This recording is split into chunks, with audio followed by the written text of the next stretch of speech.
might not be able to say good morning in all the languages. I see people from Rwanda. I think they say muraho or something. Yeah, so habari asubuhi nyote. So karibuni sana. I'll be a moderator for this session today on this webinar by the name Youth Innovations for Sustainable Livelihoods in Africa. So looking at what are young people doing, how can they be engaged more? How can we actually put them at the limelight in terms of contributing to global development and to be able to support livelihoods, even for their own, for themselves, but also for others. So I'll be a moderator today. My name is Alpha Gitao Ndongo. They call me Alpha. I work for TwoScale as a partnership facilitator, and I'll be taking you through today. So a few housekeeping issues before we start off. Yeah, so please, everybody, mute your microphones whenever you're not speaking. So for participants, you won't be able to speak, but you'll be able to use the chat icon where you can actually put in your questions. But also if you see a question which is much more interesting for you, then instead of writing the same question, so just please flag it or vote for it. So, and then we're going to pick it up and be able to address it with the panelists. And also, for those who are, yeah, once again, please mute your microphones because we don't want that kind of disturbance because then it affects everyone's audibility or to hear what is being discussed. So thank you so much. I'll take this moment to introduce Selina, who works for the VI Agroforestry, and she'll be able to take us through how did the idea for a webinar come up, what informed the idea, and who are the partners who are actually involved in the webinar. Yes, so karibu sana, Selina. Thank you, Alpha. Good morning, everyone. Greetings. My name is Selina Butali. I work for VI Agroforestry, the regional office in Nairobi. These years, thank you so much and welcome to this year's International Youth Day 2020 webinar. This year's theme, Youth Engagement for Global Action, is more timely than ever. This year's theme seeks to highlight ways in which young people are enriching development processes at local, national, and global levels.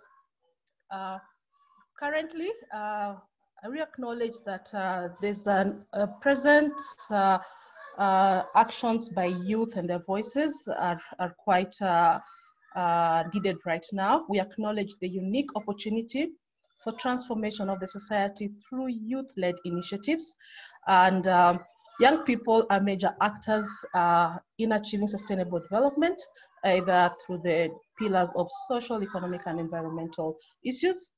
This year, we are fighting an invisible enemy amid all the other challenges that young people over time are facing, from unemployment, access to productive resources, respect for human rights, amongst others. COVID-19 in itself has presented unique challenges of our time, where it is testing flawed systems, but also presents an opportunity for creativity and innovations in whatever we do. The new normal requires us to still provide goods and services and solve social problems while we are practicing physical distancing. This in itself is an opportunity for young people to be able to come up with solutions to be able to bridge the gap. Concerns, especially in different sectors, whether it is tourism, health, education, and agriculture, all of them require concerted efforts of all individuals. In the agriculture sector, for instance, there have been concerns about the over-reliance on an aging population to be able to provide food for the society. This in itself is a problem, in that they are, first of all, faced with the vulnerability of old age and susceptible to illnesses. And yet they are the ones who are being relied on to provide food security for future generations. To this end, there is a need for intergenerational dialogues and collaborations such that knowledge is passed on from one generation to another, but current generations also have a responsibility to ensure that they are more creative and innovative in the way things are being done so that all issues that are being addressed are relevant to today's realities. It is against this backdrop and other global challenges of our time that youth engagement partners which are made up or which consist of We Effect East Africa, ICA Africa, Cusco, We Agroforestry,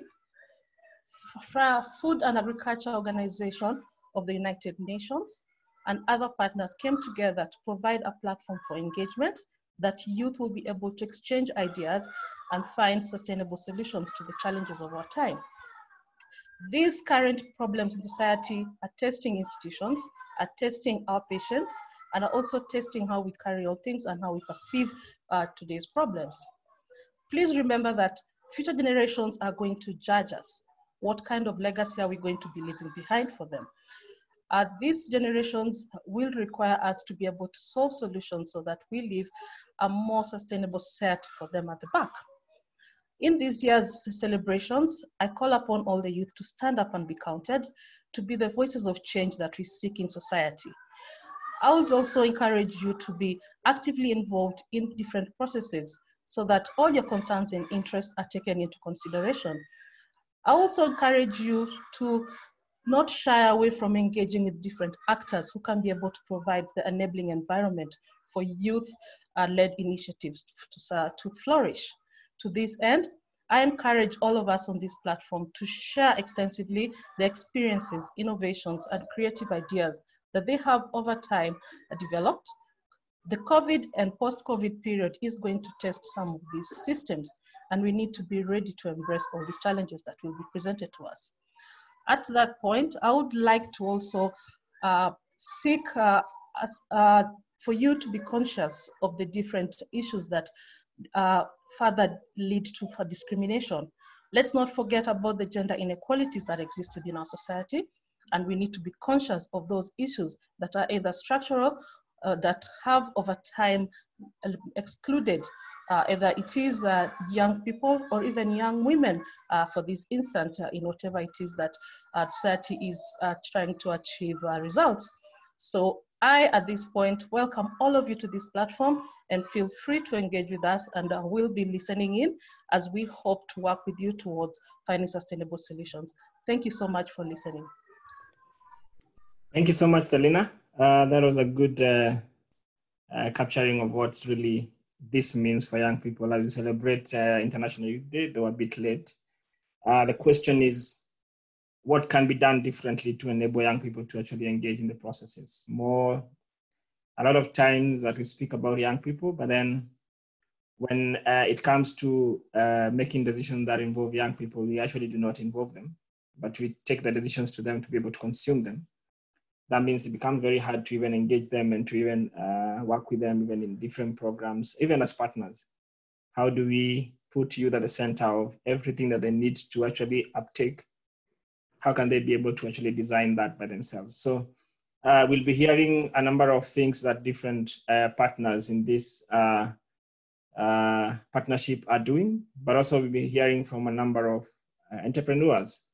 It's a question of, we are in a position where business has really gone down because of COVID. But then we are seeing a more robust sector, which is the agricultural sector.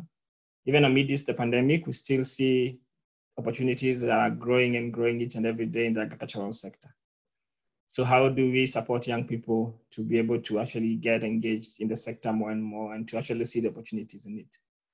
So before I start with the panelists, I was going through the questions that came up from the different participants who they were able to put it in the registration list. And some of them that came up is, how can young people identify the gaps in the market? Because if you are to set up a business, you would really need to actually look at what is in the market already, but also where do I come in as a young person? And issues of how to support young people to address challenges that they face in terms of resource challenges. So access to finances, access to land, all those kinds of things, which we have had over and over again, but what are we actually doing towards it? So these are some of the questions which I'll be throwing in a lot more of them with time, but please feel free to put in your questions once again at the Q&A chat. But to start us off, I would like now to get into the panelists. And to start us off is Ms. Judy Maina, who is from the Youth Office at the Food and Agricultural Organization of the United Nations. So please, Judy, karibu sana. Thank you, Alpha. Did you know that the average age of the Kenyan farmer is 59 years old, while the average age of the Kenyan consumer is 17 years old? Well, my name is Judy Maina, Youth Program Officer, working at Food and Agriculture Organization, and this is what I do. I empower and support youth and women through the design, delivery, and implementation of youth in agribusiness programs to aid the youth to engage in profitable and sustainable agricultural enterprises. What we say when we say that agriculture is the backbone of the economy, contributing to 26% to the GDP, and that it has the potential to create jobs for the youth, we have clearly seen that many Kenyans have embraced agribusiness as a lucrative sector during these COVID times. We have seen movement from the urban to the rural. We have seen people selling agricultural produce from the German machines that they own, parked by the roadside. But what does this tell you? They're actually earning a good income and they're creating their own employment. As FAO, we conducted a rapid assessment on affected youth-led businesses, and these were the challenges that were highlighted by the youth. They said that they lost income and others lost jobs. And this is due to movement restrictions, reduced income, and some were laid off. Others who are farmers are unable to sell their fresh produce in markets or even directly to restaurants, hotels, wholesalers, and schools. They are also suffering high business costs, such as cost of transportation of inputs, raw materials, and also for services. They are also suffering financial constraints due to higher running costs of their businesses and lower revenues, and they're also struggling with payments of loans, bills, and rents. These challenges then begs the question, what are the emerging lessons from COVID-19? In building diverse youth enterprises that will make a positive impact during and post-COVID, aspiring entrepreneurs in the agribusiness sector should develop a business model that is sustainable and build a business that can adapt to change. Youth businesses that have survived COVID are those that have actually re-engineered themselves. They've devised coping mechanisms, which include identifying economic opportunities that have been brought about by COVID. There are those who introduced new product lines and revised their businesses, as we are going to see from the examples that I'm going to give you. One of the examples is on e-marketing. Adoption of digital technologies such as e-marketing, where the youth connect with the buyers, to me, it's really a low-hanging fruit. The players are looking to social media to bridge market gaps in the wake of the COVID-19 pandemic. The youth have experienced a boom since the onset of the pandemic, and they have reported increase in businesses and job creation. Some small supermarkets in the estate that do not have online platforms are now receiving orders via WhatsApp. Personally, I have tried it in my local supermarket and it works. There's also a huge demand for home deliveries. The youth are creating online platforms where you log in, you order for your groceries, and it's delivered at your doorstep. Youth are running butcheries from city markets, and they do not even own their own butcheries. They receive orders from clients through online platforms, that is via WhatsApp. They buy the produce from city markets, take them to their homes, pack them, label, and deliver to clients. That's what I realized my delivery guy does. And recently, when I went to city market, I bought my 3 kg of chicken drumsticks at 1,000 shillings, only to compare that he he sells to me at 2,150. That tells you he's made a margin, actually profit of 100%, and he's even charged me transport cost, whereas he says it's free. I've also seen a youth who has found a special niche, training children on how to make simple meals at home via Zoom, and they charge 100 shillings per session. My kids actually attend those sessions. This lady targets 30 children per day, times 5 days per week, times 4 weeks in a month. She makes her clean 60,000 shillings, tax-free, with no overhead costs. On to value addition. Let me take the case for mangoes in Siaya County. Farmers would lose almost half of their produce due to glut and lack of markets. Due to this, value addition really comes in to promote the shelf life of the fruits and also increase their income. Fresh mangoes are sold in the market for about 30 shillings to 50 shillings for 10 pieces. If they're to do a value addition, they dry the mangoes. They would sell these mangoes at 500 shillings per kilogram after value addition. FAO is in the process of linking youth in Siaya County to AgriCycle Global, which is a social enterprise where they facilitate trade relationships between small producers and overseas markets. In creating the market linkage, FAO will procure food safety solar dehydrators for the youth in mango value chain, and they'll be able to gain a livelihood through drying mangoes and selling them to AgriCycle Global. When you fail to change, change will fail you. Given that the extent of COVID-19 outbreak is uncertain, agribusinesses have to modify their business models because they cannot operate business as usual. Let me take the example of Steve, the proprietor of Kemsa Poultry Farm in Kisumu. He's reeling from the ravaging effects of the coronavirus pandemic. He has adjusted to the ongoing crisis by targeting the end buyers and avoiding the middlemen who buy eggs at a lower price. He stopped stocking kienyeji chicken that he used to keep and sell for meat. He realized that selling kienyeji chicken for meat is seasonal. And I bet you and I, we don't eat kienyeji chicken every other week, but perhaps we eat more of the broiler chicken quite often because it is cheaper.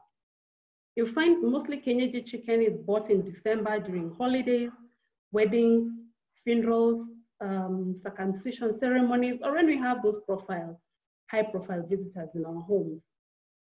Steve, therefore, decided to introduce battery cage poultry keeping system to sell eggs, and he sells about 3,100 eggs on a daily basis, directly from a car book sale. The closure of borders in Uganda has boosted the sale of his eggs locally, since his eggs are considered, eggs are generally considered a budget meal for most households. I will also give an example of Chicken Basket in Kisumu, and I believe is in the panel in this session. With the onset of COVID, they revised their business model from selling full chicken to pieces of chicken for as low as 50 shillings. The Boda Boda rider can afford to eat chicken regularly. A mother can afford to increase protein for her children for as low as 50 shillings. On to financial stimulus package. The youth, I would urge you, take advantage of the financial stimulus packages for agri-enterprises. Youth Fund has designed creative packages with measures customized to the agri-food sector as well as small enterprises. For those of you who have identified opportunities brought about by COVID, you're encouraged to approach Youth Fund office from your respective counties and apply for the funds. FAO is already partnering with Youth Fund to finance youth in Kiambu County who are engaged in agribusiness. Above all, please follow the health protocols during and post-COVID. FAO is supporting youth in Kakamega, Siaya, and Kisumu County by availing COVID-19 health essentials such as masks, sanitizers, hand washing stations to enable these youth to carry on their agribusinesses. Every challenge that we face should be turned into an opportunity.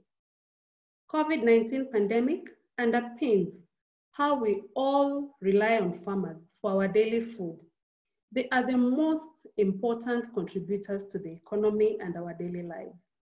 As I conclude, George Washington once said, agriculture is the most helpful, most useful, and most noble employment of man. Thank you. Thank you so much, Judy. I wish we could clap for you, but that's not possible. That was very informative, and thanks so much for a very, yeah, Christopher is actually clapping for you. So thank you so much. Linda, is there any question that's coming up for Judy? Yes, we do have two questions. Okay. The first, yeah, I'm going to paraphrase. The first one is on where do the youth get the source of capital? Because many of them would like to have the businesses, but they don't have the money to start. And then the other one is on how can we promote or encourage the youth to change their mindset in terms of embracing agribusiness. Okay. Judy, 2 minutes. Yeah, thank you. On concerning where the youth can be able to get capital, I just mentioned about Youth Fund. We are partnering with Youth Fund to provide capital for the youth. Again, today in the morning, I saw a circular where there are banks that have funds that are zero interest, where the youth can be able to apply, especially concerning businesses, agribusinesses, and on how we can promote the youth to change their mindset. We are taking deliberate measures to talk to the youth, and I believe in even this kind of panels that we are having, we are showing the youth where the opportunities are. Besides that, agriculture has been re-included in the national curriculum under CBC, and we are saying that it's important for the young ones to really understand agribusiness right from school, so that we don't try to change their mindset and look at it as a career of last resort or a fallback plan, but to actually be a career of choice. Thank you. Thank you so much, Judy. We'll maybe take the others later on. So yeah, I'm also a youth, so I'd like that money also. But yeah, so our next speaker is Brian Natujuka. I hope I've said that well. From Robran Holdings Limited, and will be taking us through building diverse youth enterprises and making positive impact in our society during and post COVID-19. So experiences from an entrepreneur and what they are going through and how they are managing to work around that. So welcome so much, Brian. Oh, okay. Thank you. Thank you very much for that insight. I want to start with this. There is a difference between wanting and getting. And that difference is the efforts that you put in to get what you want. I am Brian Natujuka. I'm the managing director of Robran Holdings Limited, and we are the leading company in Uganda in promoting pasture farming and management. I'm so happy to be part of the panelists today in order to discuss the youth matters. I'm an agribusiness entrepreneur, and I am very, very proud for that. One, I will start with starting a business and managing the business. One of the questions that came for the previous presenter was, the youth were asking that there is no capital to start the businesses. Now, first and foremost, when you meet a lot of youth and you ask them, they'll tell you we do not have businesses because we do not have capital. This is my take on this. Before we think about the mistake we do is thinking about capital first. Because when you think about capital first, you will just say, I don't have capital, and then your idea will die from there. You will not think further. But the best thing should be, think about an idea. Think about an innovative idea. After understanding this idea, go deep through it. Understand what will be your niche, what will be your market, whom are you going to sell to your products, how are you going to do it, how are you going to do marketing, what are the problems related, what are the challenges and the solutions. Capital should be last. By the time you have all these in place, you have actually even understood how small you can start.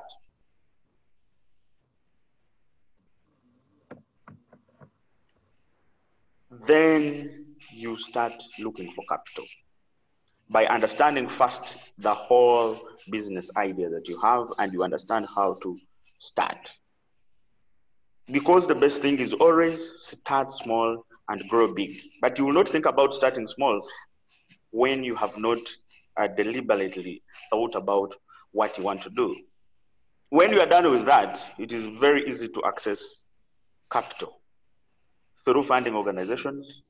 And too, there would be some people willing to invest in a certain idea. If it is well explained, they have the money, they are busy in the work or the workplaces, and they don't have ways of implementing it. So if you come in with an idea and you want to be a partner, that is very easy for you to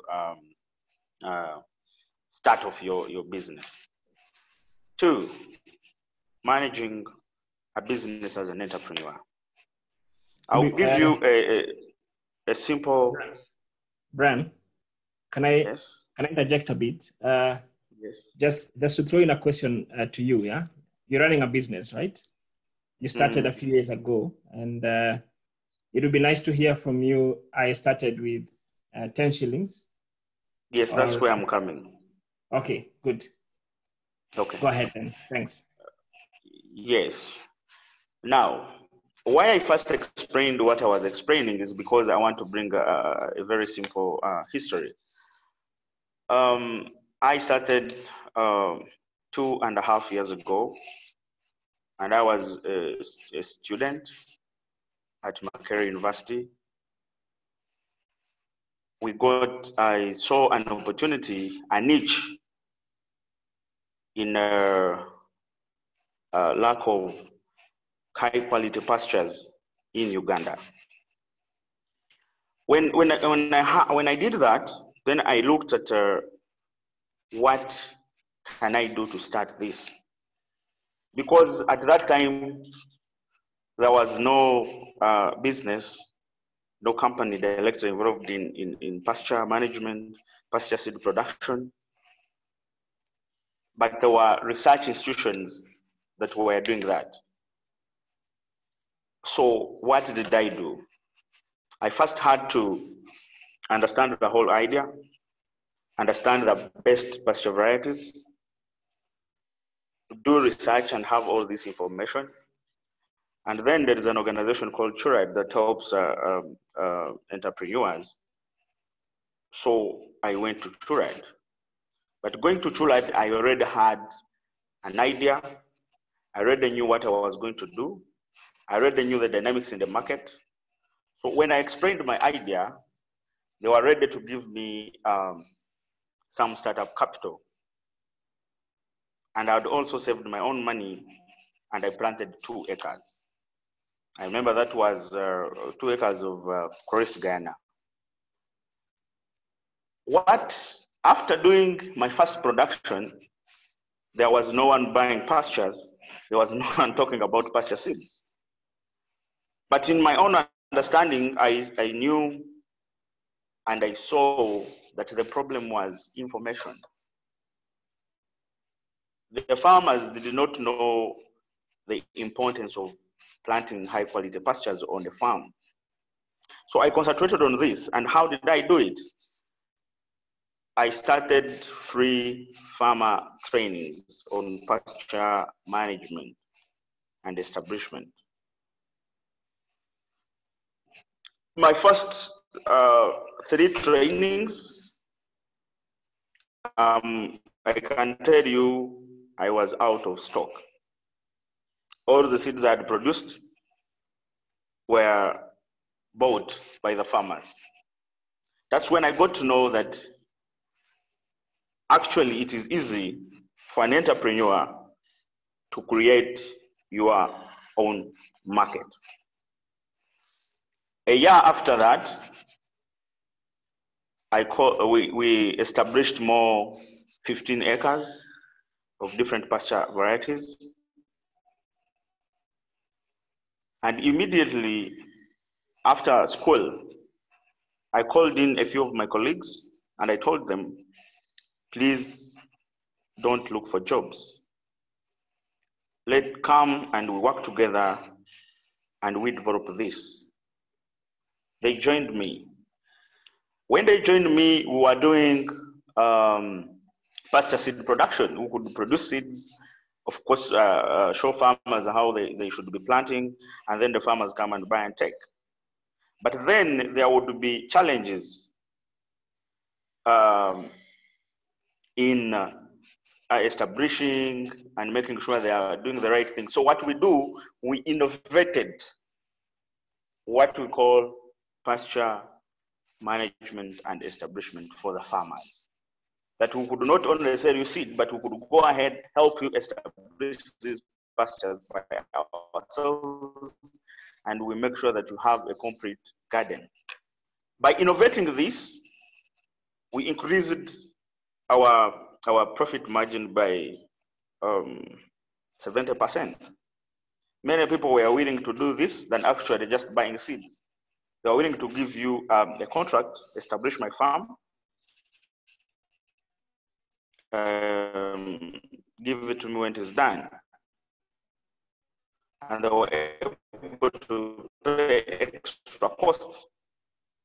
So this helped us to, we have that we have established for direct seed production. We have worked in 25 districts of Uganda, and we have helped farmers increase beef and milk production on the farms we have worked with by 70%. COVID-19. When COVID-19 came in, of course, lots of businesses faced challenges. The first challenge I faced was when Uganda was locked down, vehicles were not allowed to move, but borders were not moving, didn't have a way of moving from their homes to their farms. And this was the time when it was raining. This is the time when the seed demand is high. This is the time when the company is supposed to be making money. 2, everyone was afraid. People didn't know what is coming next. So most of them were holding funds. Now, as an entrepreneur, when you're running a business, social capital is very, very important. And this is something that you have to make sure. Why do I bring this? When they allowed essential businesses and essential people to keep moving when everyone was locked down, within our business, I was in me saying that this is a very big opportunity, but the challenge is we cannot move and the farmers cannot move. This is the only time that we are making money because it is raining. So because of the social capital that I have established and thought about establishing when I was even starting the business, I rang the Minister for Transport. And I think 2 days after that, I had a document that allows me to move. And 2 members of my staff. This one helped us because we started now delivering to the farmers. we started going to the farms and delivering the seeds there. And then we help the farmers to establish, working with the people that are already on the farm, even if the farmers have not moved. This one was very important for us, but still the challenges came in. Now, what else have we put in place to make sure that we survive? One, we are establishing an online shop called Robran Mall that is going to be trading agricultural inputs and outputs. Of course, not forgetting the pastures and the animal feeds. Two, we have gone ahead to start value addition on some of the highly nutritious pastures, and we're going to make pellets farmers, because these ones are actually already waiting. The farmers who have been establishing the pastures, which is used as a base of feed, have been crying for these. But then when we found out that whether there is COVID or no COVID, the animals will keep eating and the farmers will keep eating. So or everyone will keep eating. We shall keep wanting meat, we shall keep wanting milk. 2 more minutes, we shall Brian. keep wanting eggs. Now, what have we put in place is we have established an online shop. 1. 2, we have started a small processing unit for animal feeds. This one will help us to keep moving. How have we contributed to our society? As Robran Holdings Limited, since we started, we offer free knowledge to the farmers. And a farmer who has any consultation in regards to animal nutrition, pasture management, and establishment, all the technical knowledge is for free. Brian, and this you can start wrapping up because of time also. Sorry. Okay, so because of time, as entrepreneurs, I think as we're doing businesses, we should be innovative. Every time you need to think about innovating something new that you need to add in your business. 2, we need to understand that success will never follow you. You have to follow success and look for it. But failure is there waiting for you all the time. So we have to strive hard. We have to look for opportunities, because opportunities are here. Opportunities are there, but opportunities will not find you when you have not started. Start small, thinking to grow big, and look for opportunities when you are already within the sector, or whether you are already in the driving seat. I thank you very much.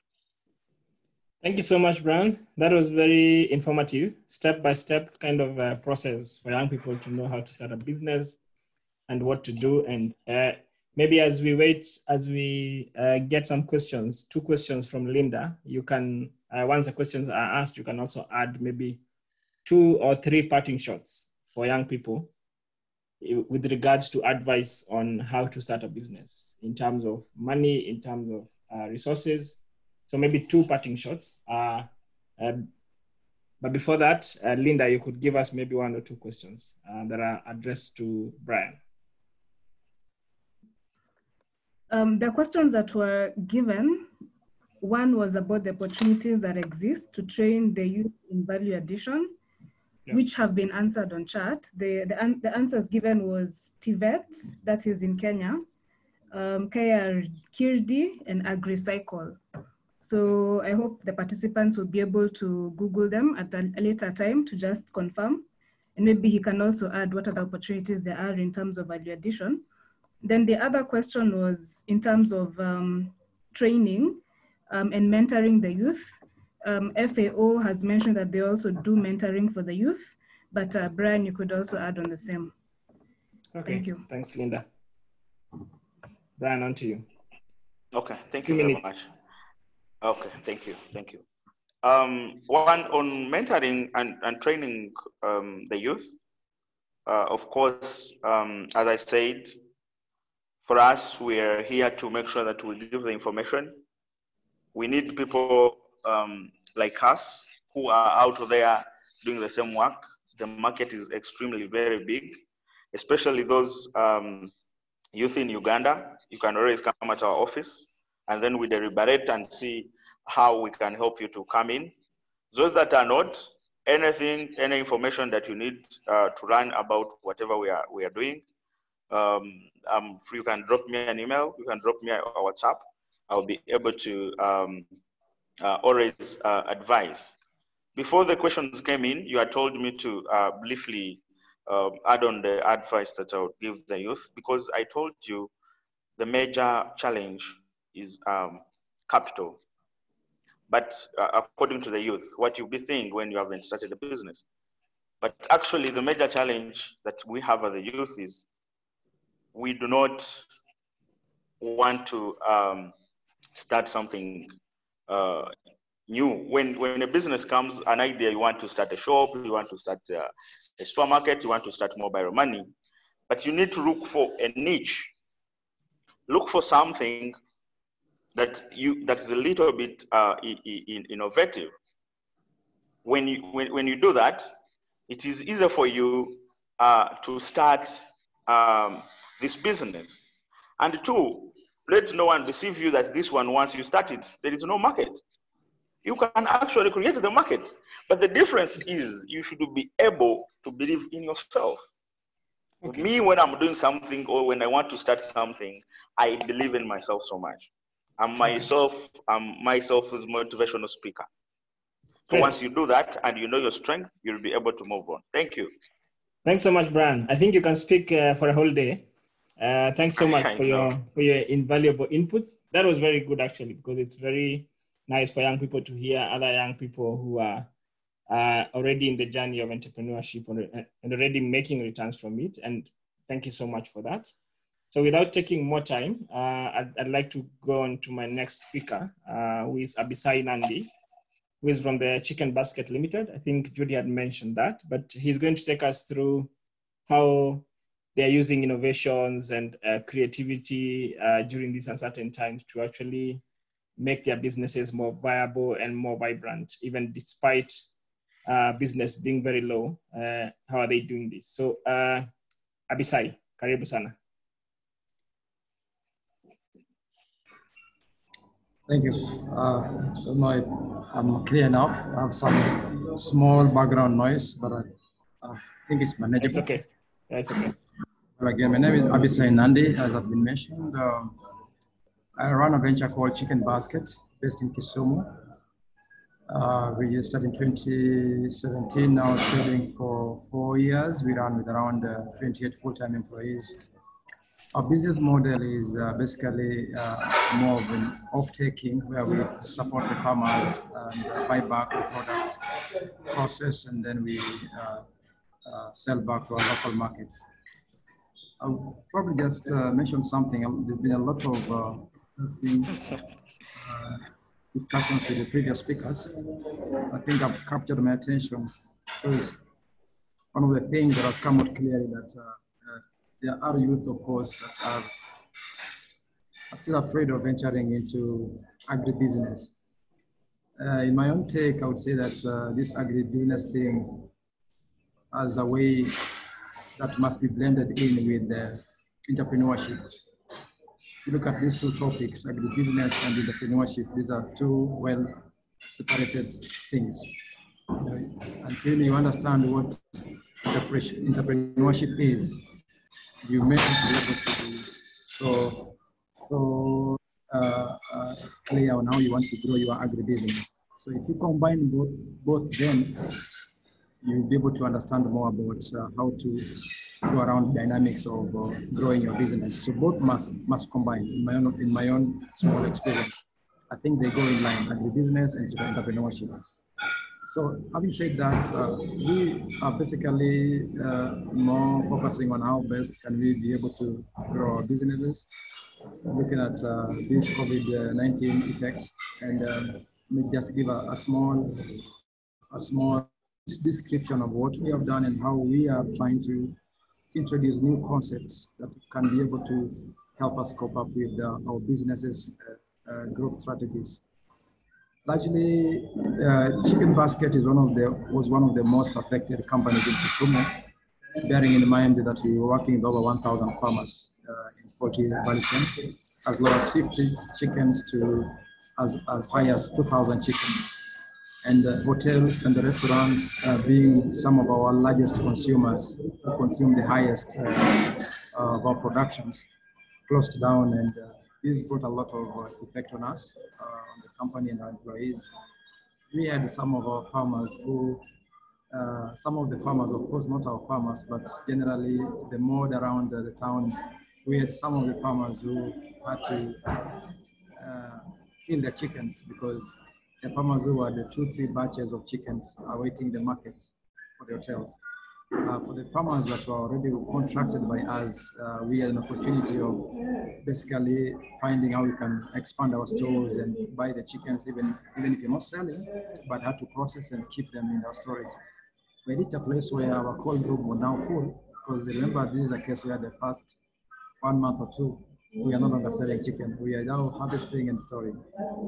So everything basically got a bit tricky. It went out of hand, and we were unable to collect chickens. So we went back to the drawing board with my team members and said, now, what do we do at this time? So we looked at re-strategizing around the sales, re-strategizing around the marketing, and re-strategizing around what kind of products we can be able to come up with. Because the truth is, at this time, when COVID came in, people were afraid of spending, because I think Kenyans were so shocked at what they were seeing the world was going through, looking at how Spain, what happened in Spain. People were in a shock. Nobody was sure about tomorrow. So even those who had money that were able to spend were afraid of spending the money, because you do not know how little you have will hold you. So something like chicken was one of the most hit industries, and it was one of those things, this culture that people would want to eat when probably during those good occasions and functions, and the viewers eat so far. So we looked at a number of strategies, because one of the things I realized is that these guys now, they're in their houses and they have to eat chicken. And they can also not be in a position to buy this chicken in bulk. So we thought, oh, okay, maybe one of the things we must do is we must introduce a different product from the same chicken. So we went down from selling a whole chicken to a piece of chicken, as high as 450 to 50 shillings. We wanted to target anybody who may want to eat chicken to have it affordable. Number 2, we moved away from the hotels and moved into setting up chicken butcheries. So realize, where are these people? They are in their houses. Nobody wants to work. Nobody wants to go out. Nobody wants to go to the public place. Or can we locate them where they are? So the next thing is, what's the best strategy to locate these guys where? So we put a strategy around taking this chicken closer to where these people are. So we look for busy estates and busy centers where we know people will be able to avail themselves to collect their chickens closer to where they are. So we set up chicken butcheries, and we put a number of them in strategic areas, and to take this chicken down there. And we embarked also on the bulk SMS to be able to get these guys on alert and on offers and all that. And this started picking up. The butchery started picking up very well, amazingly. And we realized that now we are having a challenge of people not just wanting to buy chickens. Some would also prefer another affordable source of protein, which was an egg, because initially we never used to sell eggs as of last year. But due to COVID now, we realized that this could be the best opportunity to introduce an egg. Even to the same chicken we were selling at the butcheries, there are families that still are not comfortable buying the chicken at 50 shillings. So what did I say? Okay, fine. I would still want to introduce this source of protein down there to these people who are able to do it at 15 shillings or so. So I thought of maybe let me introduce an egg. So we started by piloting egg into a few butcheries. To my amazement, we started selling the eggs as well as 15 shillings for two eggs to substitute those who are unable to buy the chicken. As I'm talking now, the egg product is actually competing with chicken in terms of the sales revenue. And it's another product that has now officially been introduced in the business. So we embraced this as a new product, selling of eggs. So the selling of eggs idea, to my surprise, has led into, because the eggs we were selling were fresh from the farm. 90% of eggs being consumed in Kisumu as a whole comes from Uganda and other counties like Nakuru, Nairobi, and Naivasha.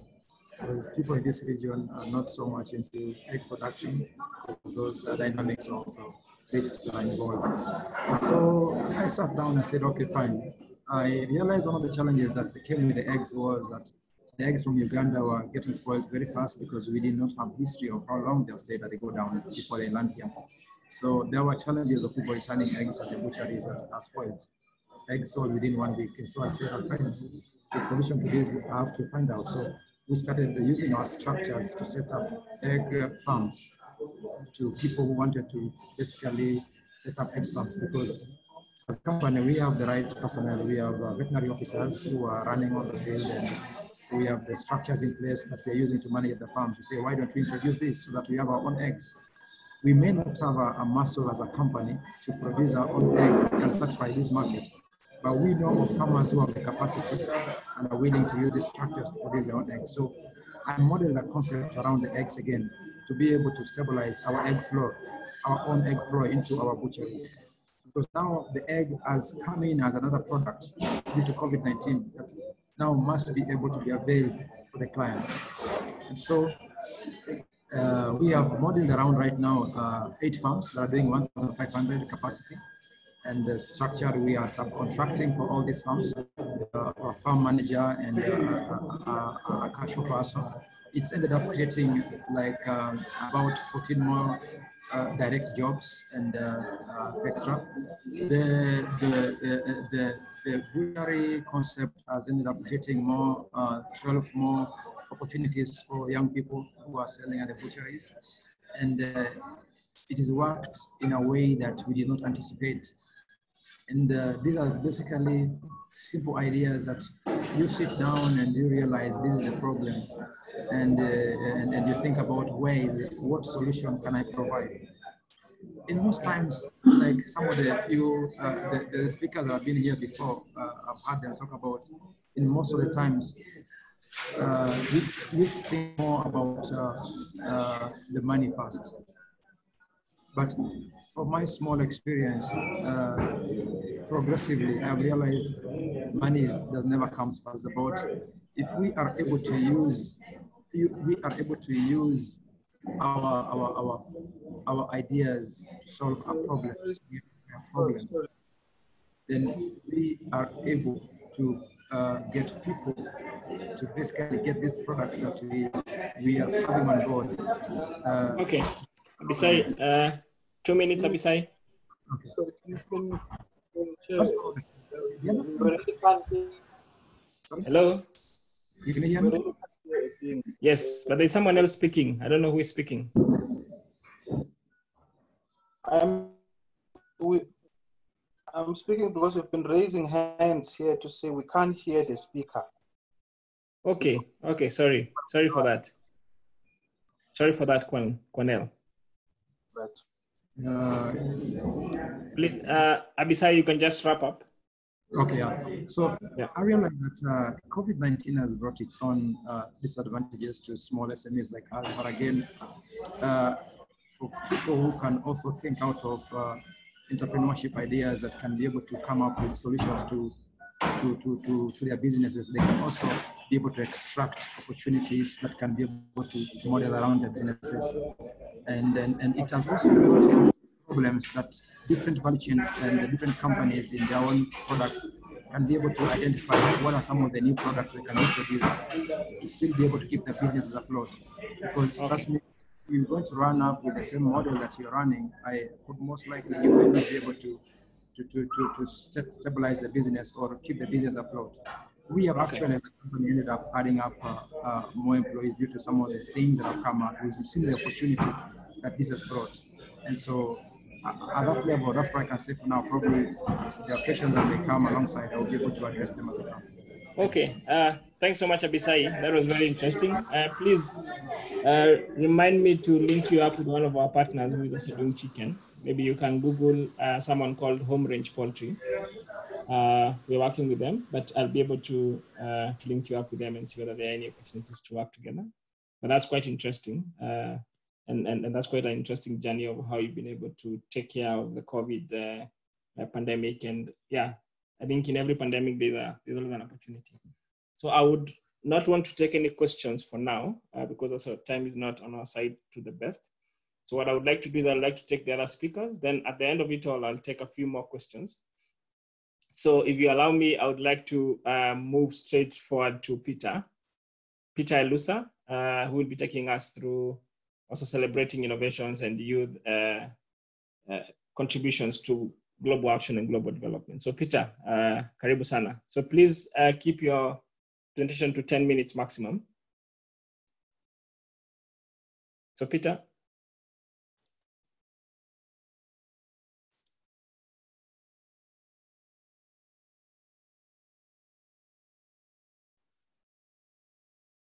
Peter. Okay, I don't seem to find Peter. Yeah, okay, then allow me to then move forward to the next speaker, who is Asana Litakur, the chairperson of ICYC, who is also going to take us through, I believe, youth engagement in cooperatives and how they're doing that in from where it comes from. So Hassan, karibu sana.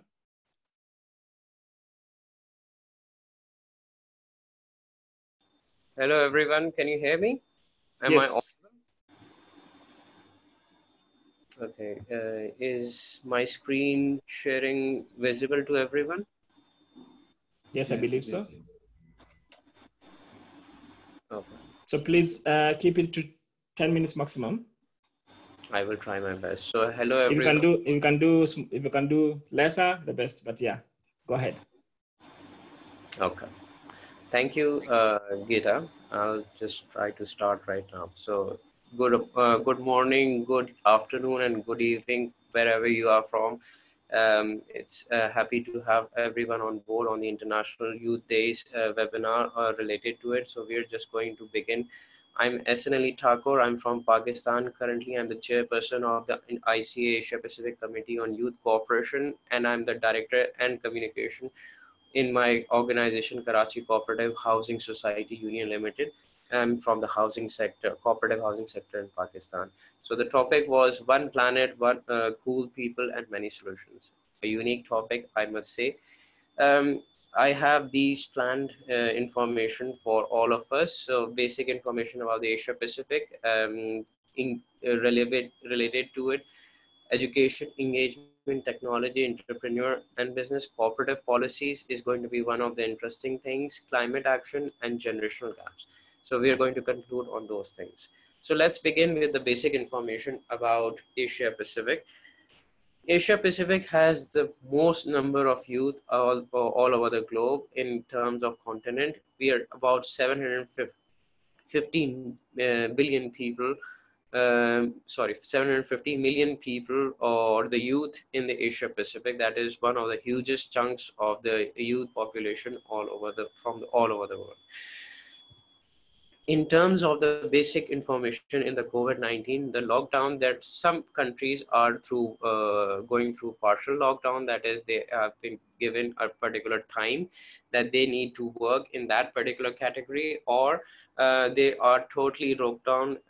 As we can see, current countries like Nepal and Philippines, they're suffering from increase in cases, and they're in lockdown situation as we speak, some of them.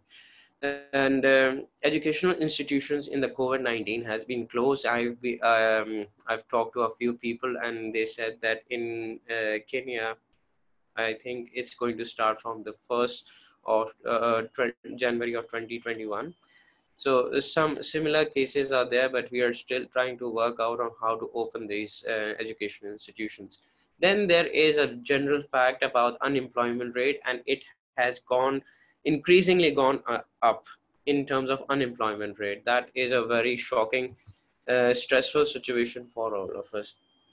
Due to this, a stress or psychological stress has been accumulated, sorry about that, in which young people are getting much more stressful or psychological pressure in terms of getting jobs that may lead to unsolicited buildup of psychological pressures and or disadvantages, or that could lead to unrealistic end results for them.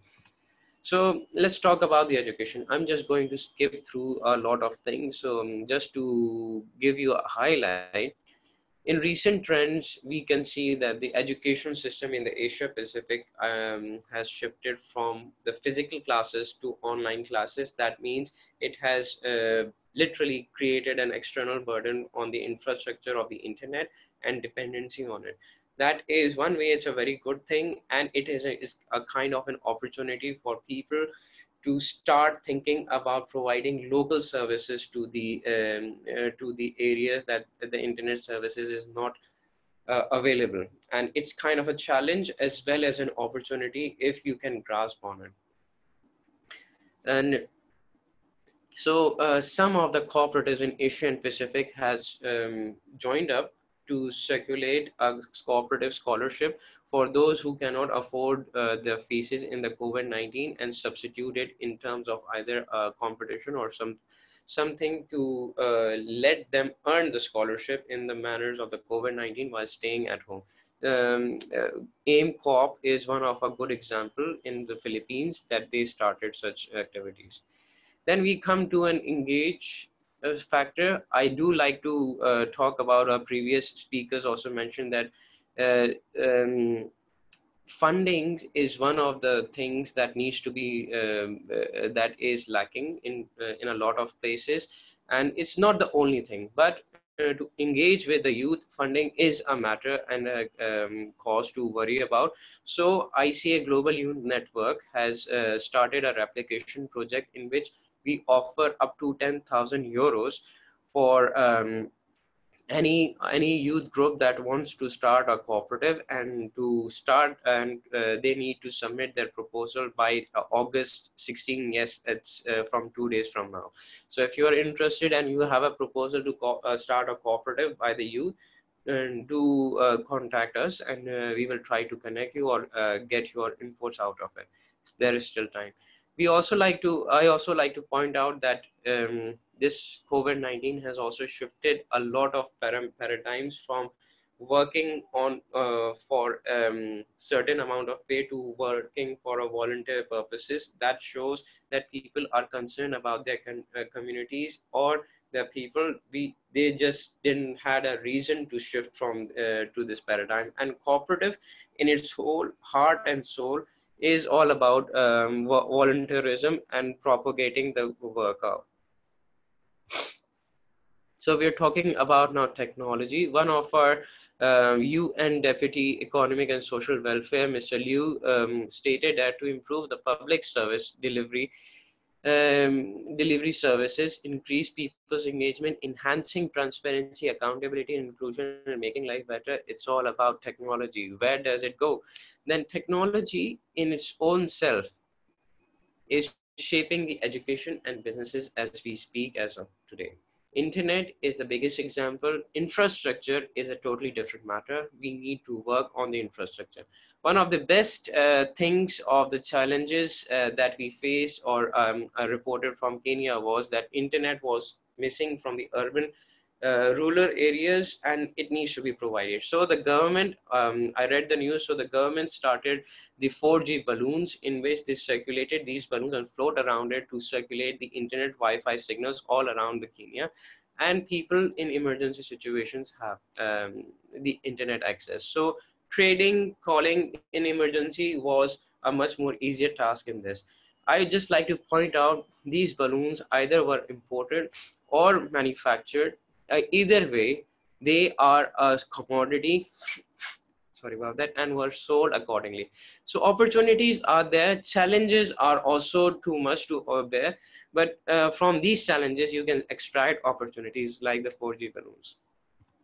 Coming to the business platforms, business and entrepreneurs, is a huge chunk, and it's much more. COVID-19 has drastically changed our thinking into focusing on starting our own business instead of going for a capitalistic business term. So cooperative gives a way out to work for it. Platform Cooperative is an educational platform that provides a structure on the cooperatives to consider for an online platform. For instance, Amazon, eBay, consider this.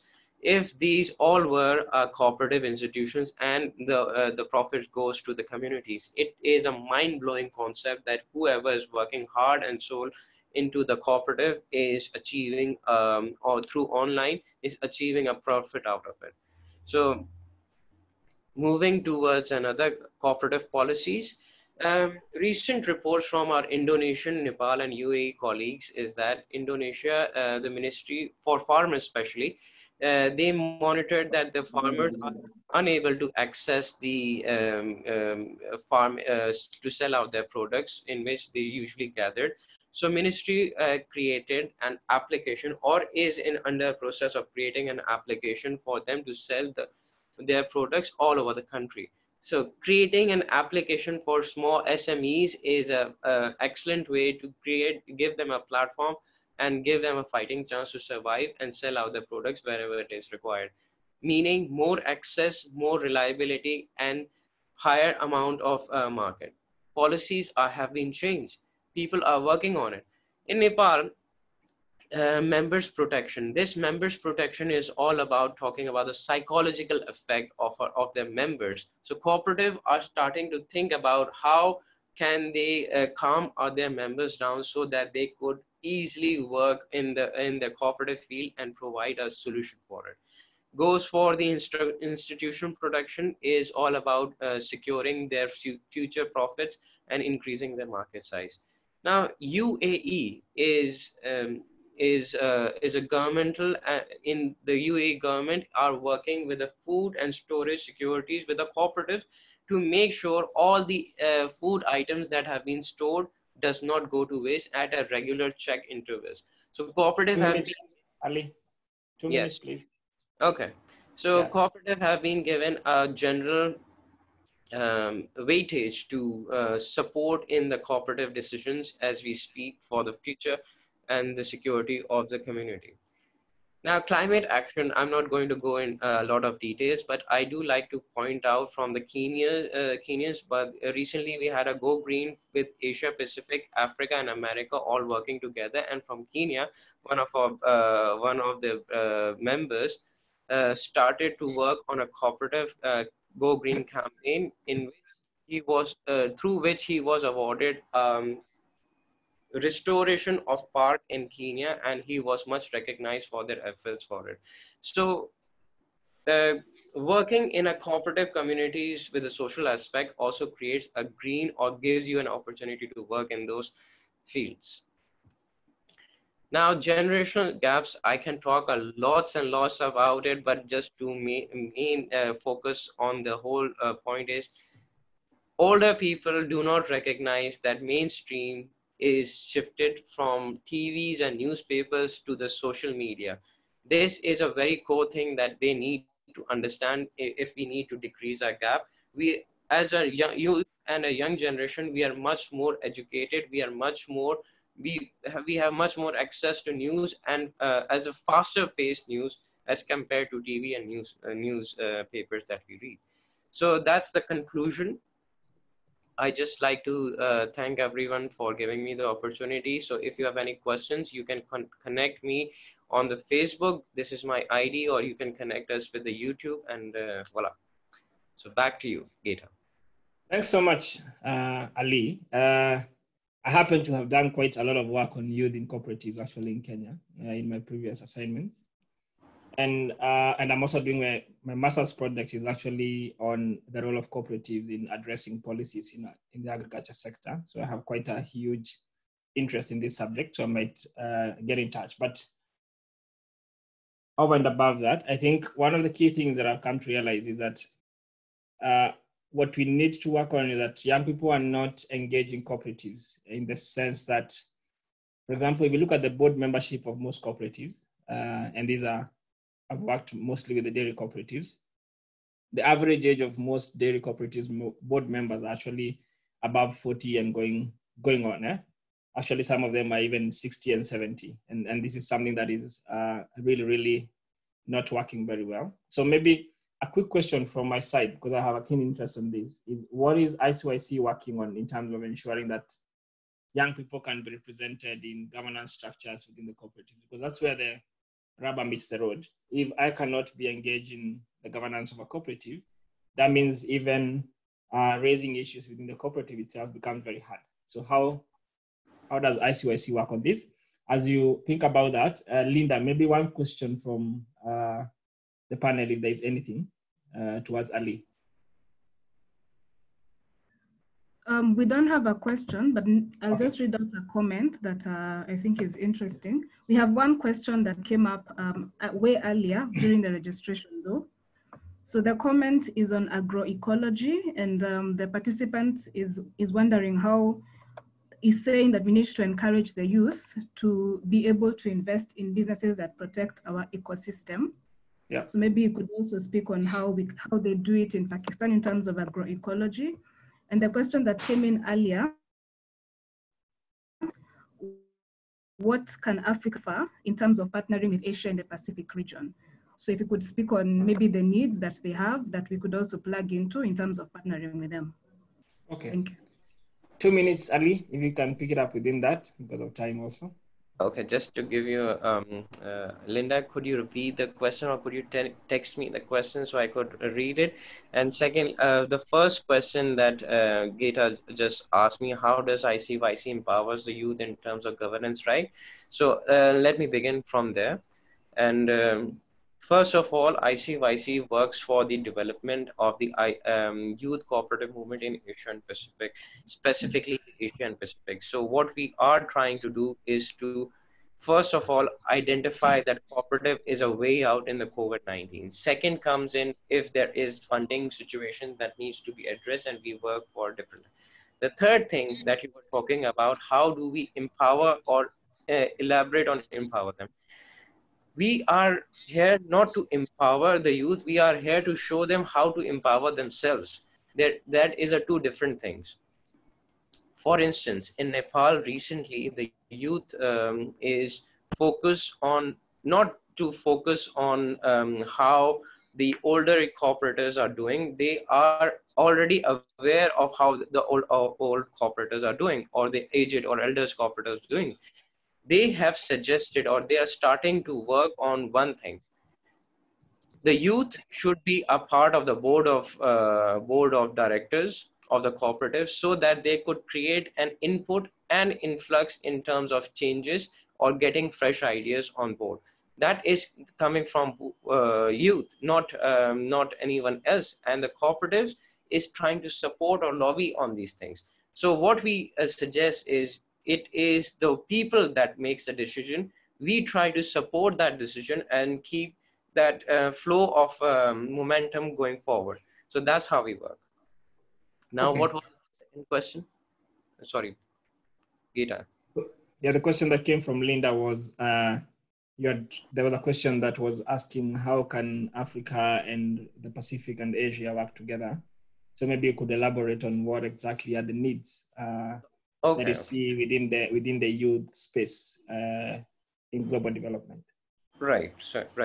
So each region, Africa, America, Europe, Asia Pacific, each of us have one of the representatives working in each of our regions. So what we do is we coordinate with each other, unless and until the communication is open to everyone. That would be the only way that we could expand our cooperative institutions. Secondly, when we are talking about working, we have already established one good and great project, which was recently done from 1st July to 21st July, the Go Green campaign, in which Asia Pacific, Africa, and America region, all three of the regions came together to celebrate the Go Green campaign in their respective. It was just a simple activity, planting trees or spreading about the awareness of the climate action that we were facing through the cooperative movement. So we are already working on bringing people together. Now, in terms of creating awareness and or creating new cooperatives, we are trying to collaborate on sharing knowledge, sharing information, because a lot of ideas, a lot of tremendously amazing ideas comes from Africa region. When we just hear about it, we can definitely imply or implicate or at least consider that how it can be implicable in Asia or America or Europe. A lot of ideas come from the Asia region, so that it could be implicated from Africa, America, and Europe. So the point is, unless we have a open channel communication, unless we have a place that we could discuss these matters or share ideas to anyone, with the like-minded people, we can go forward. So there are channels open to them. Okay. Thank you so much, Ali. What I hear from Ali is it's very key to maintain a critical and an open channel of communication. I think some of these things that have come up on the chat also is how do we work on issues of sharing between young people, because also mentorship can also be peer-to-peer. It doesn't have to be seniors to juniors. It can actually be among us young people, and that actually even works best. So it's looking at how can people like ICA and people like FAO be able to support probably exchange program among young people, where young people in cooperatives in Kenya can share or can visit people in India or Pakistan and see and learn from actually experiences that they're actually going through. So this is something very key for the partners in this consortium. Please take note of that. It's important to build those networks and build those platforms that people can actually share. So thanks so much, Ali. Without further ado, I would want to go into a question and answer session. I don't know whether there's anything critical that is coming up in the chat box, Linda, that you can pick at this point in time. And before that, is Peter on already? Or because I hear he had some challenges connecting. Do we have him on or not yet? Not yet, Alpha. Not yet, yeah? Okay. So we might have to skip that. So Linda, is there anything very critical that's coming up? Yes, I would like to. There was a question that came in earlier on during the registration process. Maybe a lady would take it up, probably the lady from FAO, Mary. The person was asking what has been done to encourage female youth to engage in or to embrace agribusiness. That was one question. Then there was something else from Uganda on how can we address the question of the lack of land among the youth, because land is a key resource. And also if there are any youth-friendly agribusiness opportunities for them to engage in. Okay. Judy, you want to take that up? Or Mary? Yeah, thank you for those questions. Question number one, how to encourage the youth female youth to engage in agribusiness. I would say that we are very deliberate as FAO whenever we are identifying youth to work with at the county level. We are very deliberate to get the female youth on board because we realize that most of the times it's actually men who come up, they're the landowners, and the women are left behind, taking care of the household and taking care of the children. In our engagement, we are also very considerate about the female. So we also do trainings at the home level, whereby they're not, the women will not be able to walk too far for, let's say, to attend trainings and all that. So we are very deliberate about that. In terms of lack of land, there's so much idle land for leasing. And again, agribusiness is not all about production. You can look at the various opportunities available along the agribusiness value chain. There's the value addition, there's transportation. I mean, there's so much that you can be able to do away from production. But should your interest be in production, there's available land for leasing. There's also modern ways of doing agribusiness, whereby you can do hydroponics farming, you can do vertical farming, where you can even do it, in your balcony. So that should really not hinder the youth to get into agribusiness. Thank you.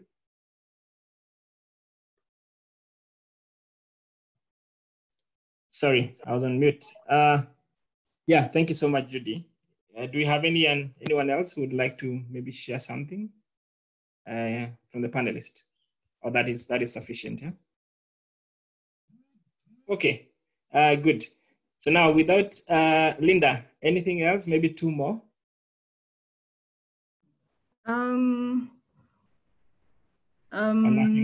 Not yet. I think I'll need to go through it, but not yet. Okay, that's fine.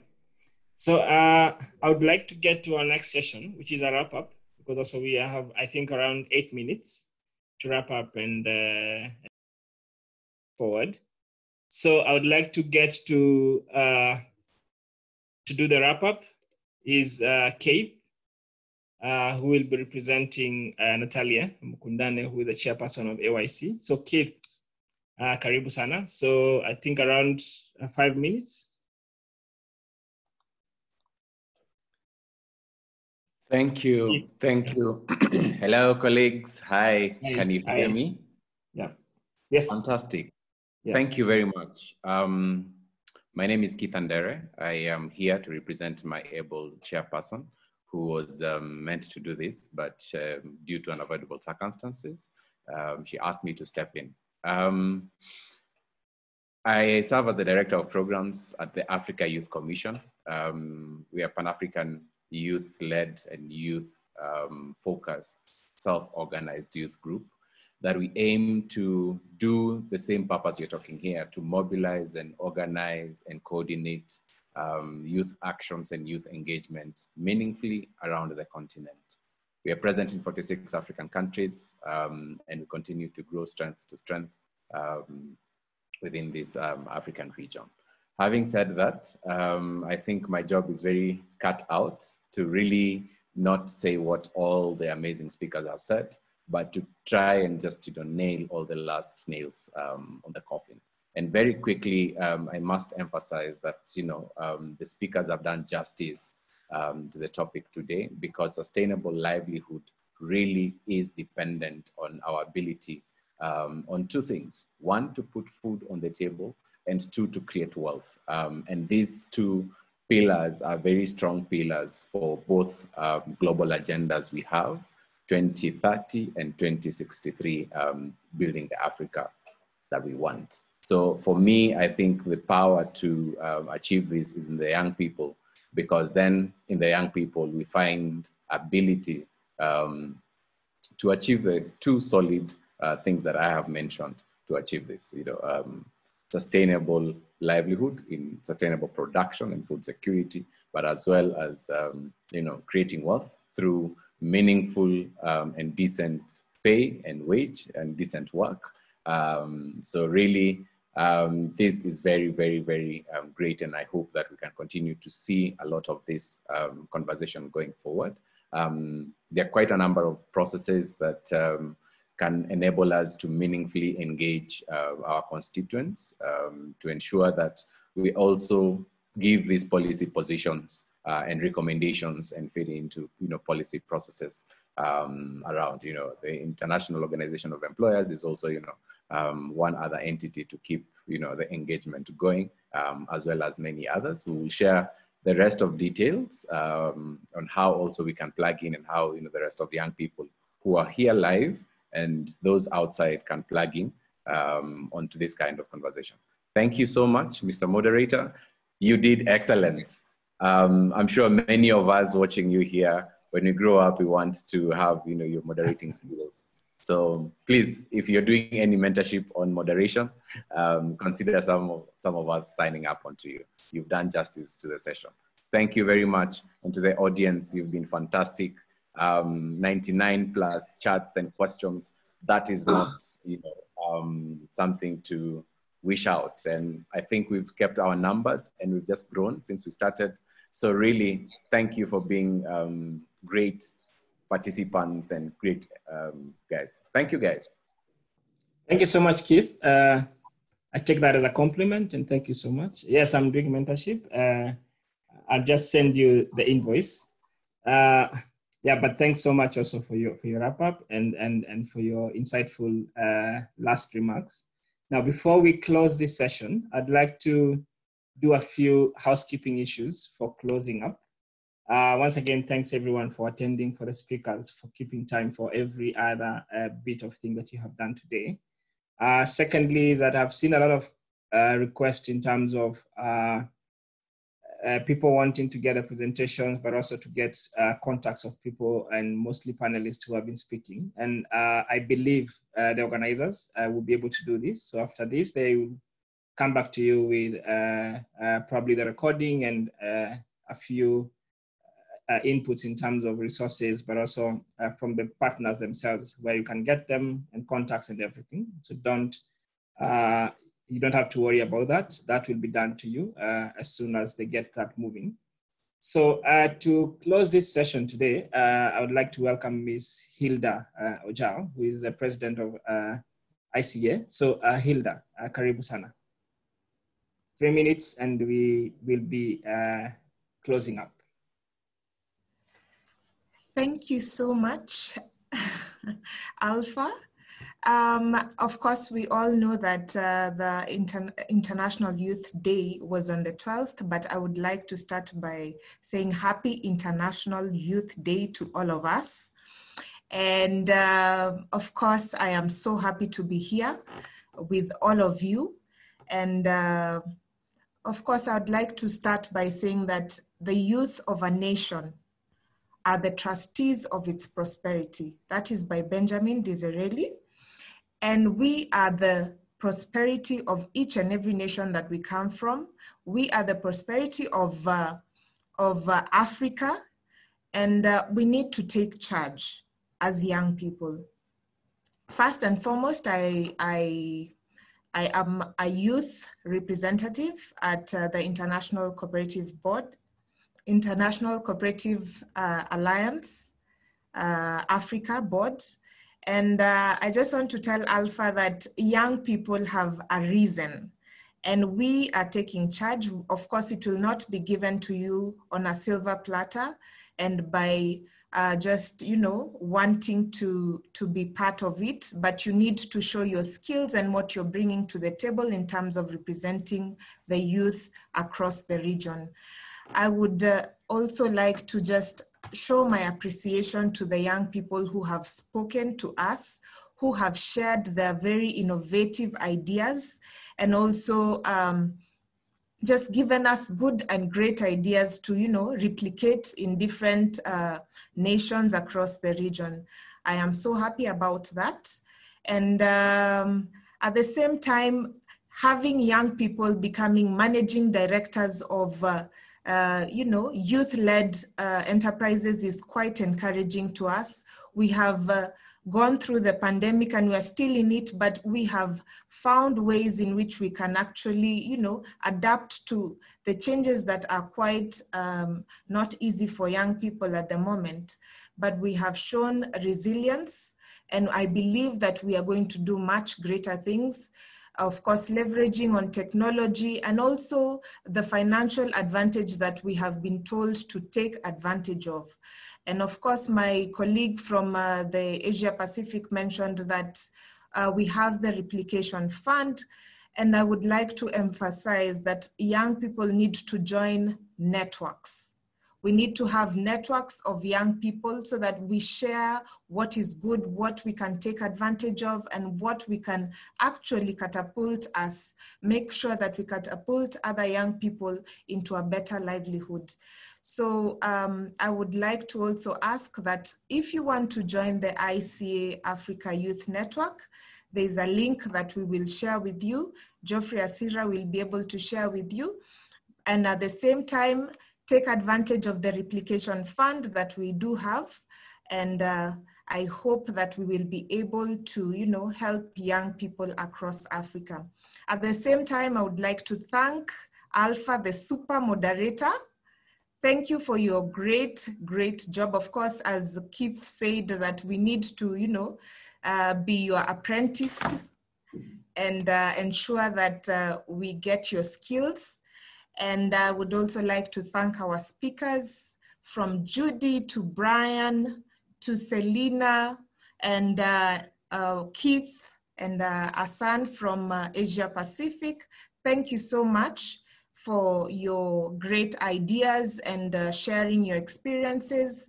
At the same time, the team that put all this together, that is from WeEffect, Via Agroforestry, FAO, Cusco, ICA Africa, and EAF, thank you so much for thinking about youth and the engagement, and also celebrating the International Youth Day with us. Thank you to everyone. I am so happy that we were able to do this. And I hope that we will be able to do this more often, because I really do not want this to end. So thank you so much. I hand it back to you, Mr. Super Moderator. Thank you so much, Hilda. Sijui kama nitalala leo, but yeah, thanks so much. I do not have anything else to say, but to consider this webinar a closed one, because that was Hilda's job. So to everyone, thank you so much for attending, and have a very, very good afternoon, and we'll be in touch very soon. So thank you so much.